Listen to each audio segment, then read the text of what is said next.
Now, the African Energy Chamber is looking to mainstream more women into the continent's energy future via a number of initiatives that includes the recent recognition of 25 under 40 women leaders that are transforming the African energy landscape. Last week, Arise business correspondent Bosun Omofaye sat down with an interview and more with Grace Orife, the Chief Executive Officer of Adela Energy. Let's take a listen. Interested in the women in energy business, your panel sounds very great. How much thoughts, new thinking for women in the Africa's energy sector were you able to harvest from your panel? We actually, though we're actually constrained of time, there's a lot going on in the continent when it comes to women, when it comes to inclusion, which that was our focus. But we are grateful that we had the opportunity to have women from different parts of the continent. We have women from Angola, women from Namibia, women from Sudan, women from South Africa, women from Nigeria, and other parts. It's quite amazing. This is the first time we are having a panel, all women panel, to discuss African energy business, to discuss how we can actually access energy, not just for women, but for everyone. So it wasn't just like a woman agenda, but it was a global or a continental agenda. And it was quite insightful, where you have women, like a woman from Sudan, talking about some of the challenges in terms of access to energy for people in Sudan they have. And you get a woman from Nigeria talking on, okay, these are my recommendations for you, these are my experiences I had. So there was a lot of learning during that panel. And there was a lot of preparation that went even before we got off the stage. We got to know each other. We got to talk about, share experiences, and we had a lunch where we had women across the continent. We had a lunch of over 250 women, before the session. The women are in dire need of energy across Africa, whether women who are in maternal homes, women who are in the C-suite, women executives in the energy industry, bridging the inequality gap within the energy industry for women. So how much more of this would you like to see at the African Energy Chamber, correcting some of this as Africa begins to take its own energy independence, its own future in its own hands?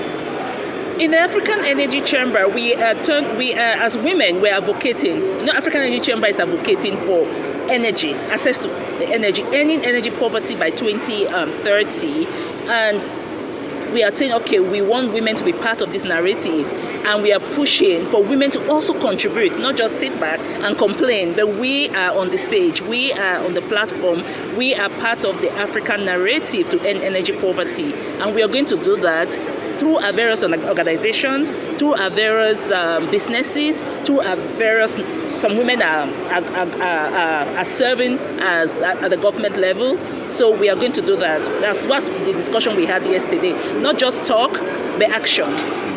As women, we are going to action. We are going to make sure we add value. We are going to make sure not just to hear our voices, but to also be part of the decision making in each organization and each nation. Do you think there is more that you think African governments, political leaders and others in terms of policies can do to support women in business, especially in the energy sector?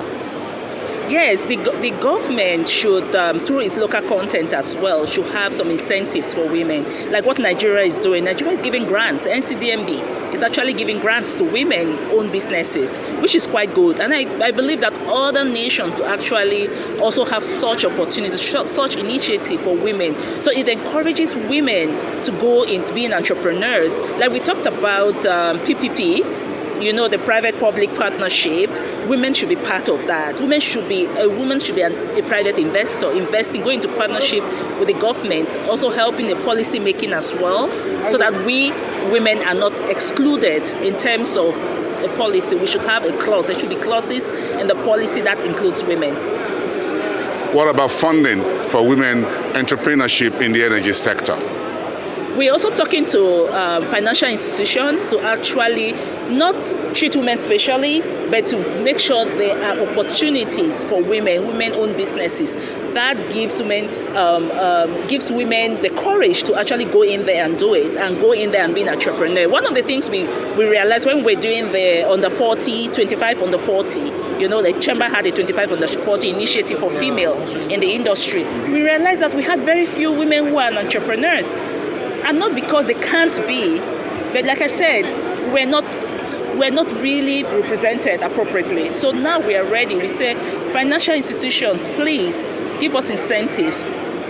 Interest rate could be lower compared to the normal interest rate, or the time of starting paying the interest or the principal should be shorter for women, So we want those kind of incentives so that more women can actually go in. And we talk about collaboration as well. In the ladder, there's some women who have really gone, they're far when you look at the ladder. And others are maybe right down. Yeah, so we want that collaboration as well, because it helps to push these women down to also move up, and it also helps them to have access to funding. Great, you're doing very great. Thank you so much. I really appreciate it. It's nice speaking with you, Grace, out of Adela Energy. Thank you so much. It's nice meeting you here in South Africa at the AEW. Thank you. Thank you, and wish you all the best.